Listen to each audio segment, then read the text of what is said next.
तो students last class का जो टॉपिक हमने कंप्लीट किया था आपको याद ही होगा, हमने बात की थी कि करंट अकाउंट जो है हमारे पास बैलेंस ऑफ पेमेंट का वो किन ट्रांजैक्शंस को रिकॉर्ड करता है। हमने बेसिकली ये देखा था कि जो हमारे पास हमने जो स्टार्टिंग में बिल्कुल पढ़ा था बैलेंस ऑफ पेमेंट के स्टार्टिंग में कि इकोनॉमिक ट्रांजैक्शंस जो है वो मेन प्राइमरी मोटिव से बैलेंस ऑफ पेमेंट अकाउंट को बनाने का जो मोटिव है वो क्या है, वो है जितनी भी इकोनॉमिक ट्रांजैक्शंस हमारा देश रेस्ट ऑफ द वर्ल्ड के साथ करता है उनको रिकॉर्ड करना। तो जब हम ये बात कर रहे हैं कि हमारी कंट्री जो ट्रांजैक्शंस रिकॉर्ड कर रही है रेस्ट ऑफ द वर्ल्ड के साथ, ठीक है, तो उन इकोनॉमिक ट्रांजैक्शन को स्टूडेंट हमने क्या किया, उन इकोनॉमिक ट्रांजैक्शंस को हमने कुछ पार्ट्स में क्लासिफाई किया। वो पार्ट जिनमें हमने उनको क्लासिफाई किया वो पार्ट क्या थे, वो पार्ट हमारे पास थे बेसिकली कि भाई import export of visibles, import export of invisibles और यूनिलेटरल ट्रांसफर्स, ये हमारे पास उसके पार्ट थे। हमने पढ़ा कि भाई ये जो तीनों पार्ट्स हैं इन तीनों पार्ट्स को मेंटेन करने के लिए बैलेंस ऑफ पेमेंट में एक करंट अकाउंट बनाया जाता है जिसे लास्ट में बैलेंस करके करंट अकाउंट डेफिसिट या फिर करंट अकाउंट सरप्लस का पता किया जाता है, ठीक है। जिसमें हमने एक बात और भी पढ़ी थी कि जो हमारे पास बैलेंस ऑफ पेमेंट जो हम बनाते हैं उस बैलेंस ऑफ पेमेंट में जो हमारे पास पहला जो export import of visible items होता है उस विजिबल आइटम को स्टूडेंट हमने मर्चेंडाइज अकाउंट कहा था, या तो मर्चेंडाइज अकाउंट कह सकते हैं या फिर क्या कहा था, याद करो, बैलेंस ऑफ ट्रेड, उन दोनों के डिफरेंस को, ठीक है।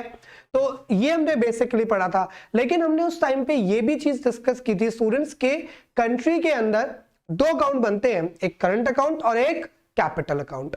तो आज हम स्टूडेंट्स पढ़ने जा रहे हैं किसके बारे में, कैपिटल अकाउंट के बारे में, कि जो हमारा बैलेंस ऑफ पेमेंट में कैपिटल अकाउंट है वो किन ट्रांजैक्शंस को रिकॉर्ड करता है, कौन से नेचर की ट्रांजैक्शंस ऐसी हैं जो किस में रिकॉर्ड की जाती हैं, जो कि कैपिटल अकाउंट के अंदर रिकॉर्ड की जाती है, ठीक है students. So let us get started with today's work. Okay, कौन सी ट्रांजैक्शंस बैलेंस ऑफ पेमेंट के अंदर, कौन सी transaction students balance of payment के अंदर हम बात कर रहे हैं कैपिटल अकाउंट के ट्रांजैक्शंस। अब हमें कैसे पता चलेगा कि कैपिटल अकाउंट के ट्रांजैक्शन कौन से हैं, बहुत सिंपल एंड शॉर्ट सी बात है स्टूडेंट्स, बहुत सिंपल एंड शॉर्ट सी बात है, ध्यान से समझो। मैंने आपको बताया था कि जब भी हम कंट्री के रिस्पेक्टिव बात करते हैं और कंट्री के रिस्पेक्ट में जब हम कैपिटल चीज को बात, कैपिटल वर्ड का यूज करते हैं तो उस कैपिटल वर्ड के यूसेज का मतलब ही स्टूडेंट्स क्या होता है, उस कैपिटल वर्ड के यूसेज का मतलब ही हो जाता है क्या, असेट्स एंड लायबिलिटीज। याद है कहा था ना मैंने। और यहां पे स्टूडेंट आपको इंडिविजुअल बेसिस पे असेट्स और लायबिलिटीज को एस्टिमेट नहीं करना, इंडिविजुअल बेसिस पे नहीं, किसके बेसिस पे, नेशन के बेसिस पे आपको समझना है। किसके बेसिस पे, नेशन के पॉइंट ऑफ व्यू में क्या चीजें असेट्स हैं, नेशन के पॉइंट ऑफ व्यू में क्या चीजें लायबिलिटीज हैं, नेशन के पॉइंट ऑफ व्यू में क्या चीजें असेट्स हैं, नेशन के पॉइंट ऑफ व्यू में क्या चीजें लायबिलिटीज हैं, वो किस में आता है, वो हमारे पास आएगा कैपिटल अकाउंट के अंदर, ठीक है। सो मतलब कैपिटल अकाउंट अगर बेसिकली एक बहुत सिंपलेस्ट वे में समझे तो क्या रिकॉर्ड करेगा, ये ओवरऑल बैलेंस रिकॉर्ड करेगा, किसका, overall records overall assets and liabilities, ठीक है स्टूडेंट्स, असेट्स एंड लायबिलिटीज इसको रिकॉर्ड करेगा, ठीक है।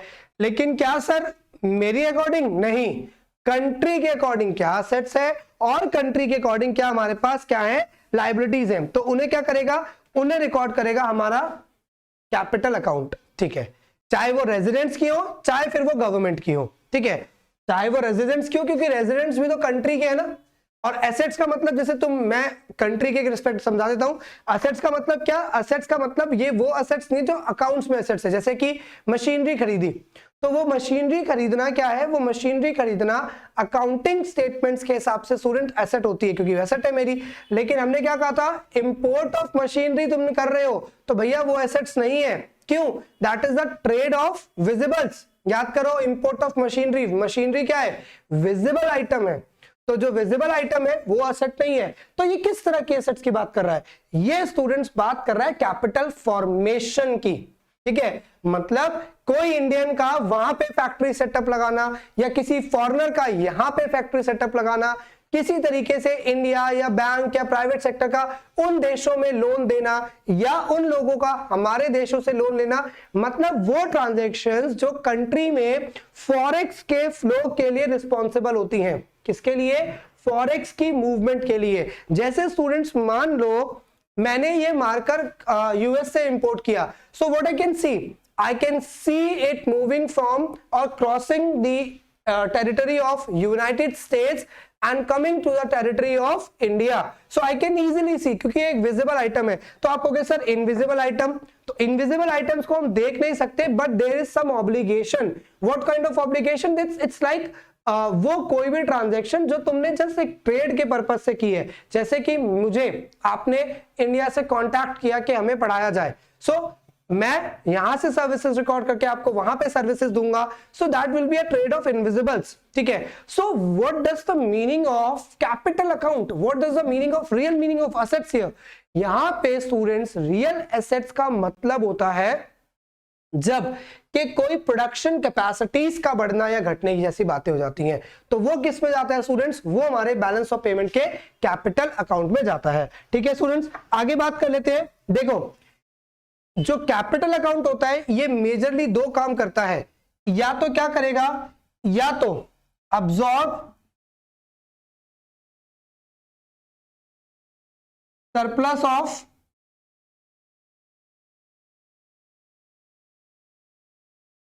Current account.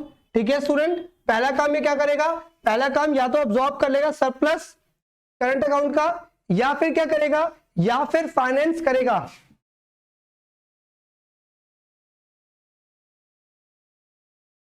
Deficit of current account. हमने पढ़ा था ना, याद करें आप, हमने ये बात की थी कि मेरे करंट अकाउंट में डेफिसिट भी हो सकता है और मेरे करंट अकाउंट में सरप्लस भी हो सकता है, दोनों चीजें हो सकती हैं। लेकिन स्टूडेंट्स आप एक बात याद रखो, हमें समझाया जाता है स्टार्टिंग से इकोनॉमिक्स का जो मोटिव है that is to be in a state of equilibrium. हमें इक्विलिब्रियम पे रहना पसंद है जिसमें एलएचएस और आरएचएस बराबर होते हैं, एलएचएस ज्यादा हो जाए, आरएचएस ज्यादा हो जाए, कम हो जाए, ये स्टेट हमें पसंद नहीं आती। हम किसकी बात करते हैं? We always talk about the stability, हम हमेशा स्टेबिलिटी की बात करते हैं। तो वो स्टेबिलिटी को मेंटेन करने के लिए किसके? सर अगर हमारे पास सरप्लस आ गया तो इक्विलिब्रियम को मेंटेन करने के लिए भी कैपिटल अकाउंट का सहारा लूंगा, अगर हमारे पास डेफिसिट हो गया तो भी वापस से मेंटेन करने के लिए क्या करूंगा? करंट अकाउंट का सहारा लूंगा।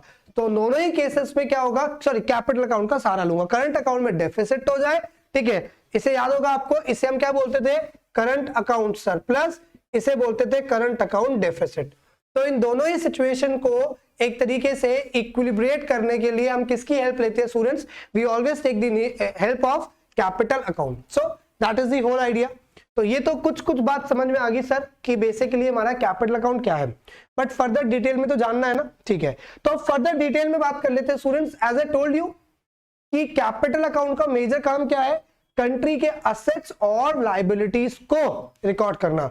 असेट्स और liabilities in the context of country के कॉन्टेक्स्ट में। चलो अब जरा देख लेते हैं कंट्री के कॉन्टेक्स्ट में असेट्स और लायबिलिटीज मेरे पास क्या है और कैसे होती है। तो स्टूडेंट्स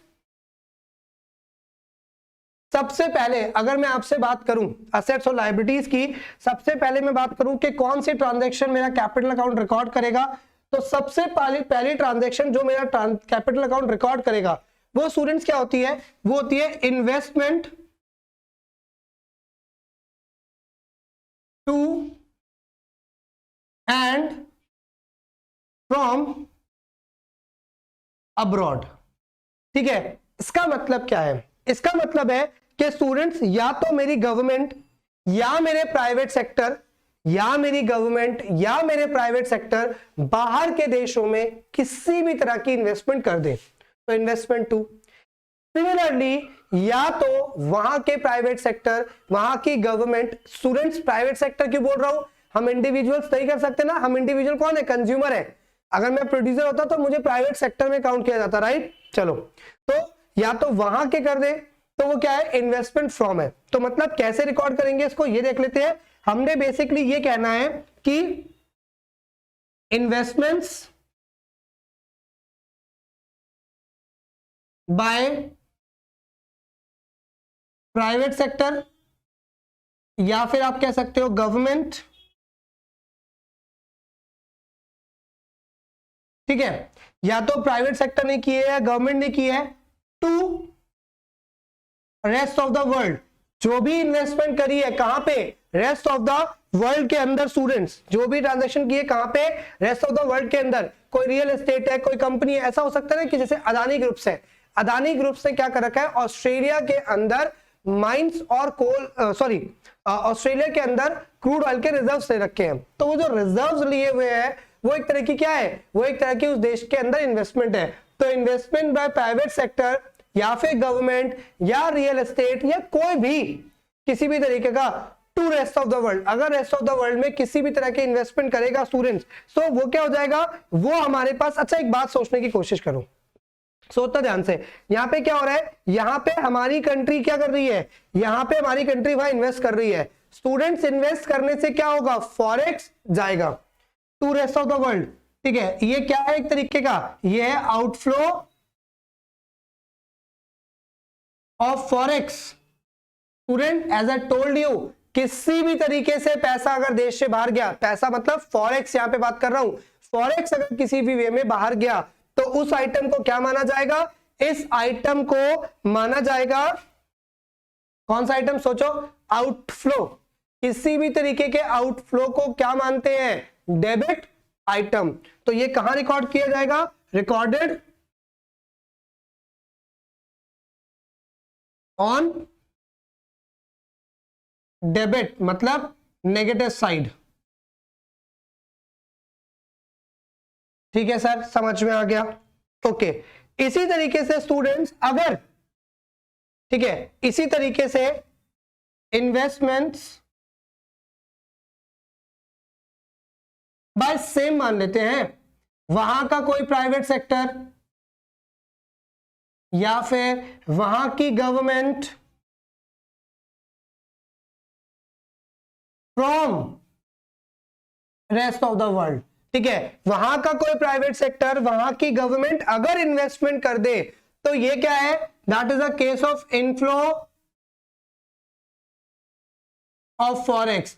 इसमें क्या हो रहा है स्टूडेंट्स, यहां पे हमारे पास फॉरेक्स का इनफ्लो हो रहा है, तो अगर फॉरेक्स का इनफ्लो होगा तो इसे कैसे रिकॉर्ड किया जाएगा, रिकॉर्डेड ऑन स्टूडेंट्स इनफ्लो, क्या बताया था, किसी भी तरीके से अगर इनफ्लो होगा देश में तो कहां जाएगा, क्रेडिट मतलब पॉजिटिव साइड, किसी भी तरीके से अगर इनफ्लो हो जाएगा देश के अंदर, फॉरेक्स आएगा तो वो कहां जाएगा, वो चला जाएगा हमारा पॉजिटिव साइड। तो सबसे पहले तो समझ में आ गया कैपिटल अकाउंट के अंदर जो सबसे पहली ट्रांजैक्शन है वो स्टूडेंट्स कौन सी है, वो हमारे पास है इन्वेस्टमेंट आए या मेरे देश से इन्वेस्टमेंट जाए, ठीक है, तो ये तो समझ में आ गया। अब स्टूडेंट्स आपको एक बात समझनी है यहाँ पे मोस्ट इंपॉर्टेंट, और वो बात मेरी आपसे ये है कि स्टूडेंट्स देखो, जो इन्वेस्टमेंट ना फॉरेन के देशों से होती है या हम करते हैं वो टू टाइप में होती है, तो मैं रिपीट कर रहा हूं, वो इन्वेस्टमेंट जो फॉरेन के देशों से होती है या फिर मैं जो फॉरेन के देशों में करता हूं उसे मैं क्या करता हूं, दो पार्ट में डिवाइड करता हूं, ठीक है, यहां लिखता हूं टाइप्स, ठीक है, तो इन्वेस्टमेंट के कितने टाइप हो गए स्टूडेंट, दो, फॉरेन से आने वाली या फॉरेन में जाने वाली। एक स्टूडेंट होती है फॉरेन डायरेक्ट इन्वेस्टमेंट, ठीक है, जिसे बोलेंगे FDI। एक हो गई स्टूडेंट्स क्या, foreign direct investment, FDI। Sir FDI क्या है स्टूडेंट्स, FDI का मतलब हो गया एक तरीके से वो इन्वेस्टमेंट जिसमें आपके पास क्या है, जिसमें आपके पास एक कंप्लीट ओनरशिप है, क्या है आपके पास, एक कंप्लीट ओनरशिप है, दैट मींस कि यू, पहले टाइप। अब इन्वेस्टमेंट के दूसरे टाइप की बात करूंगा मैं आपसे, इन्वेस्टमेंट का दूसरा टाइप होता है स्टूडेंट्स फॉरेन इंस्टीट्यूशनल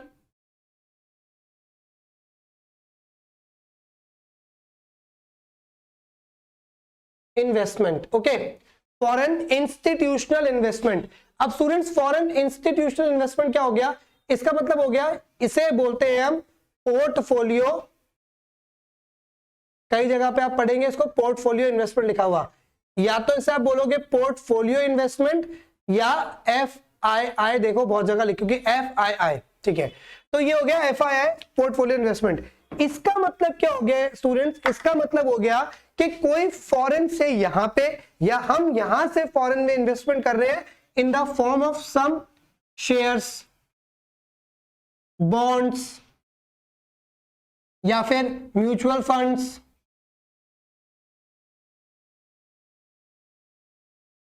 एटसेट्रा।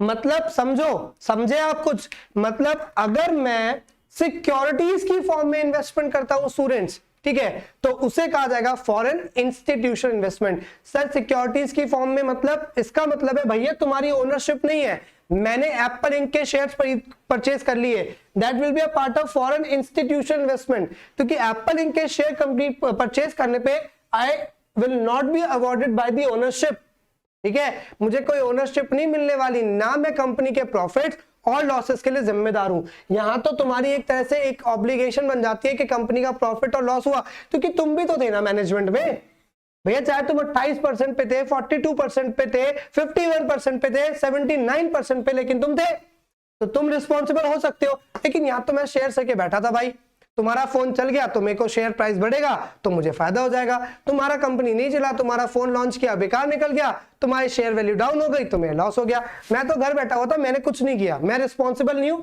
मैंने जो रिस्पॉन्सिबिलिटी मतलब मेरा जो काम था वो सिर्फ इतना था कि मैंने मार्केट स्ट्रक्चर को पढ़ा, आपकी नेटवर्थ को देखा, आपके सारे के सारे मतलब फाइनेंशियल्स को चेक किया, उसके बेसिस पे तुम्हारे शेयर खरीद लिए, इतना ही किया मैंने और कुछ नहीं किया।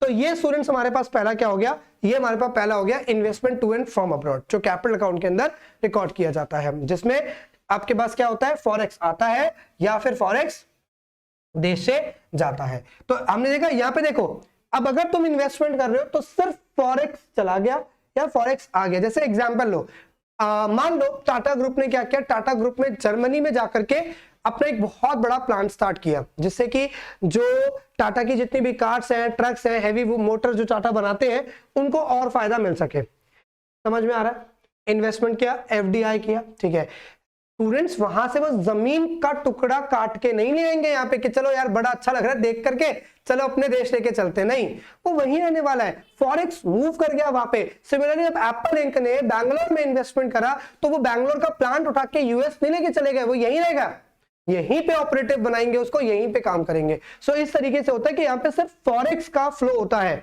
मूव करता है फॉरेक्स। चलो भाई ये तो समझ में आ गया। तो पहला part students investment to and from abroad हो गया। बात करते हैं सेकंड पार्ट की। तो स्टूडेंट्स सेकंड पार्ट हमारे पास क्या है, सेकंड पार्ट हमारे पास क्या है, बोरोइंग्स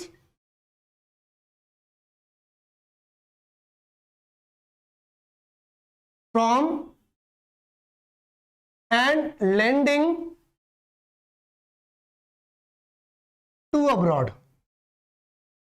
ठीक है, हमारे पास क्या है, borrowings from and lending to abroad, borrowings from and lending to abroad. इसका मतलब स्टूडेंट्स ऐसा हो सकता है कि मैं फॉरेन के देशों से बोरो करूं। बिल्कुल, हमने पढ़ा था गवर्नमेंट बजट के अंदर के गवर्नमेंट को जब डेफिसिट्स होते आते हैं तो गवर्नमेंट समटाइम फ्यूचर डिपेंडेंस हो जाती है, फ्यूचर पे future I am so sorry foreign पे डिपेंडेंट हो जाती है। फॉरेन पे डिपेंडेंट हो जाने का मतलब क्या है कि उनको वहां से क्या करना पड़ता है, उनको वहां से लोन लेना पड़ता है। ठीक है, तो दैट इज बोरोइंग्स फ्रॉम। और समटाइम हम भी कुछ देशों को क्या करते हैं, फाइनेंशियली हेल्प कर देते हैं। हेल्प का मतलब इन द फॉर्म ऑफ लोन। तो जब तुम लोन लोगे या जब तुम लोन दोगे, तो भाई लोन देना तो एक तरीके से तुम्हारी असेट्स को फॉर्म कर देगा, लेकिन लोन लेना तुम्हारी लायबिलिटीज के स्टेटस को शो कर देगा।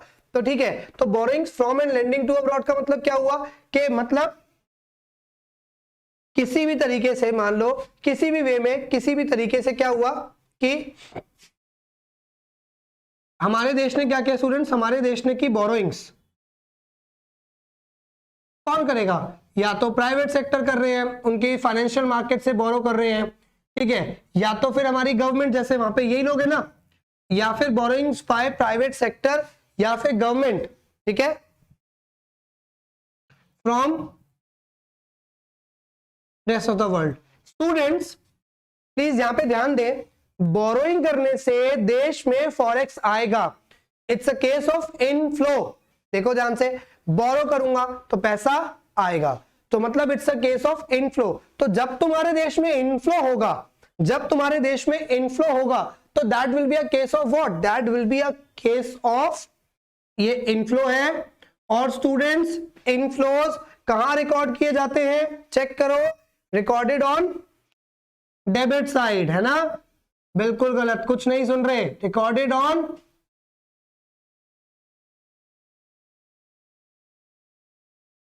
क्रेडिट, या हम क्या कहेंगे, पॉजिटिव साइड, समझे? रिकॉर्डेड ऑन क्रेडिट या फिर पॉजिटिव साइड। सिमिलरली स्टूडेंट्स, ये तो तुमने बोरोइंग करी, लेंडिंग टू भी तो हो सकता है, लेंडिंग टू अब्रॉड, ठीक है? अगर तुम लैंडिंग कर रहे हो अब्रॉड में, भैया आप अगर लैंड करोगे फॉरेन के किसी भी गवर्नमेंट को, कुछ भी लैंड कर रहे हो, गवर्नमेंट को लैंड कर रहे हो या फिर आप वहां के इंस्टीट्यूशंस को लैंड कर रहे हो, तो lending to abroad that is the case of outflow. Students ये हमारे पास कौन सा केस है, ये हमारे पास केस है आउटफ्लो का। यहां से मेरा फॉरेक्स बाहर के देशों में जा रहा है, तो भैया आउटफ्लो की सारी ट्रांजैक्शन कहां जानी थी, आउटफ्लो की मेरी सारी ट्रांजैक्शन जानी थी रिकॉर्डेड ऑन पॉजिटिव, ठीक है, सॉरी, रिकॉर्डेड ऑन क्रेडिट था, कहां भैया जा रहा है पैसा, तो डेबिट, मतलब नेगेटिव साइड। चलो जी, ये भी समझ में आ गया, ठीक है? तो ये आ गया हमारे पास किसका केस स्टूडेंट्स, ये हमारे पास केस आ गया borrowings from and lending to abroad. या तो फॉरेन के देशों से पैसा आया है या तो फॉरेन के देशों में पैसा गया है। स्टूडेंट एक बार रिपीट करते हैं, पहला कैपिटल अकाउंट का पार्ट था investment to and from abroad, या तो मैंने इन्वेस्टमेंट की या मेरे देश में आई। फिर दूसरा पार्ट है borrowings to and from abroad. इसका मतलब क्या है, या तो तुमने लेंड किया, ठीक है, या तो तुमने बोरो किया, दो में से एक किया। अगेन एक फॉरेक्स का मूवमेंट है, बोरो करोगे तो फॉरेक्स आ जाएगा, लेंड करोगे तो फॉरेक्स चला जाएगा। तो ये आ गया हमारे पास सेकंड केस। अब स्टूडेंट्स बात कर लेते हैं हमारे किसकी, अब हम बात करते हैं हमारे थर्ड कंपोनेंट की, कि हमारे कैपिटल अकाउंट के अंदर थर्ड कंपोनेंट क्या आता है। तो स्टूडेंट्स अगर मैं आपसे बात करता हूं मेरे थर्ड कंपोनेंट की, तो थर्ड कंपोनेंट क्या है स्टूडेंट्स, मेरे पास जो थर्ड कंपोनेंट आता है दैट इज चेंज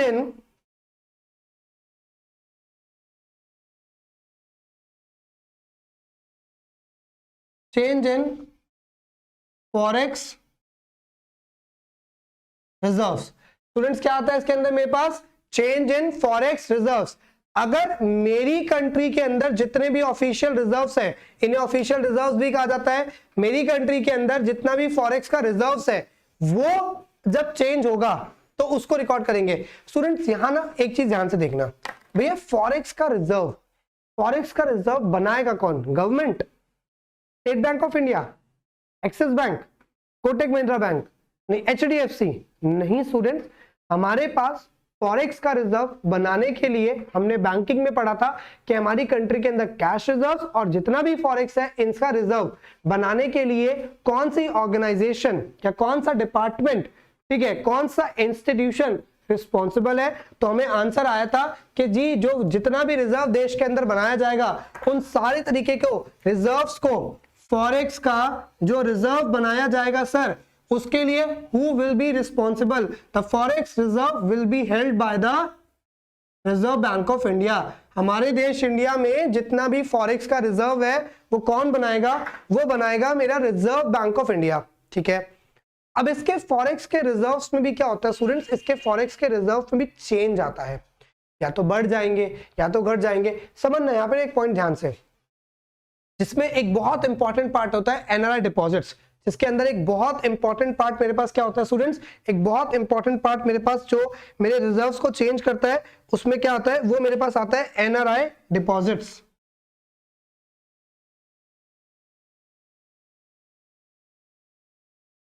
ये मेरे फॉरेक्स के रिजर्व्स को या ऑफिशियल रिजर्व्स को एकदम ही हिट कर देता है। ठीक है, कैसे समझना स्टूडेंट्स, देखो मैं लंदन रह रहा हूं, मैं यूके रह रहा हूं, मैं अगर अपने पेरेंट्स को यहां से पैसा भेजूं, अगर मैं अपने पेरेंट्स को यहां से अगर पैसा भेजना शुरू कर दूंगा स्टूडेंट्स, तो उस केस में क्या होगा, क्या वो कोई इनविजिबल्स है? नहीं सर, कोई ट्रांजैक्शन तो नहीं लग रही। क्या किसी भी तरीके से वो कोई ट्रेड हो रहा है कैपिटल अकाउंट के अंदर? नहीं सर, कोई असेट लायबिलिटी भी नहीं है। ये सीधा हमारे देश के, इंडिया देश के फॉरेक्स को बढ़ा देगा, रिजर्व को चेंज कर देगा। सिमिलरली अगर वो मुझे यहां से भेज दें तो बिना किसी ट्रांजैक्शन के वो कंट्री के फॉरेक्स के रिजर्व को क्या करेगा, कम करेगा।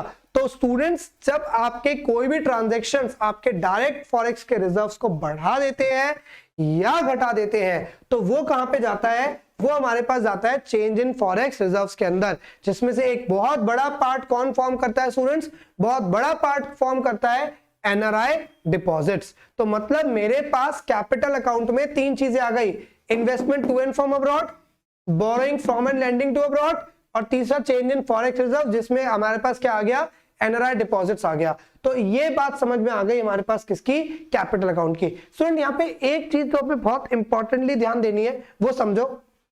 देखो मेरी बात समझना ध्यान से, अगर स्टूडेंट्स किसी भी केस में ये फॉरेक्स में से कोई विड्रॉल होगा, इसको ना समझना थोड़ा मुश्किल सा लगेगा, लेकिन ध्यान समझना, ये बिल्कुल बैंकिंग के उसूल के अकॉर्डिंग समझना।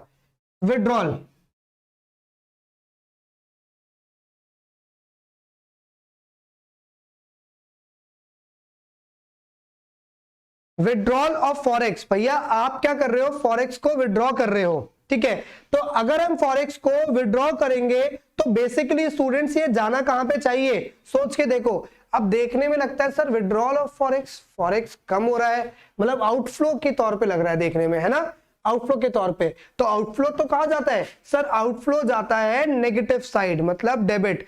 स्टूडेंट्स नहीं, यहां पे आप गलती कर देते हैं।